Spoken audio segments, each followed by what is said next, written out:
ಈಗ ಇಂದಿನ ಪತ್ರಿಕೆಗಳ ಇಣುಕು ನೋಟ. 2030ಕ್ಕೆ ಚೀನಾ ಹಿಂದಿಕ್ಕಿ ಭಾರತ ನಂಬರ್ 2, ಮತ್ತೊಂದು ಆರ್ಥಿಕ ವಿಕ್ರಮದತ್ತ ಭಾರತ ಹೆಜ್ಜೆ. ಇವೈ ಸಮೀಕ್ಷೆ. ಅಮೆರಿಕ ಡಬಲ್ ತೆರಿಗೆ ಏಟಿಗೆ ಭಾರತದ ಡಬಲ್ ತಿರುಗೇಟು. 40 ಅನ್ಯ ದೇಶಕ್ಕೆ ಉತ್ಪನ್ನ ರಫ್ತು. ರಷ್ಯಾ ತೈಲ ಆಮದು ಏರಿಕೆ.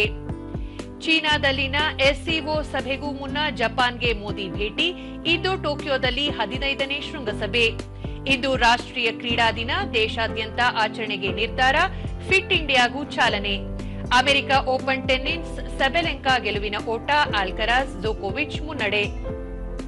ಇವು ಇಂದಿನ ಪತ್ರಿಕೆಗಳ ಪ್ರಮುಖ ಸುದ್ದಿ. ಉಳಿದಂತೆ ರಾಜ್ಯದ 8.69 ಲಕ್ಷ ರೈತರಿಗೆ ಸಾಲ ವಿತರಣೆ. ಮುಖ್ಯಮಂತ್ರಿ ಸಿದ್ದರಾಮಯ್ಯ.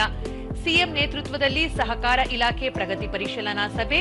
ಹಾಲು ಉತ್ಪಾದನೆ ಹೆಚ್ಚಿಸುವುದು ಸಂಘಗಳ ಕಾರ್ಯದರ್ಶಿಯ ಜವಾಬ್ದಾರಿ. ಕರಾವಳಿ ಮಲೆನಾಡಲ್ಲಿ ಭಾರೀ ಮಳೆಯ ಅಬ್ಬರ. ಇಂದು ರೆಡ್ ಅಲರ್ಟ್. ದಕ್ಷಿಣ ಕನ್ನಡ, ಬೀದರ್ನಲ್ಲಿ ಶಾಲೆಗೆ ರಜೆ. ಆನ್ಲೈನ್ ಗೇಮಿಂಗ್ ನಿರ್ಬಂಧ ಕಾಯ್ದೆ ಕೋರ್ಟ್ಗೆ ಅರ್ಜಿ. ನಾಳೆ ವಿಚಾರಣೆ. ನ್ಯಾಯಪೀಠ. ಪಾಕಿಸ್ತಾನದ 1.50 ಲಕ್ಷ ಜನರ ಜೀವನ ಉಳಿಸಿದ ಭಾರತ.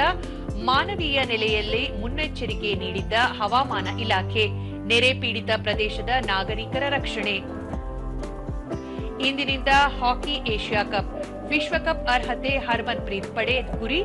ಚೀನಾ ಭಾರತ ಪಂದ್ಯ ಇಂದು.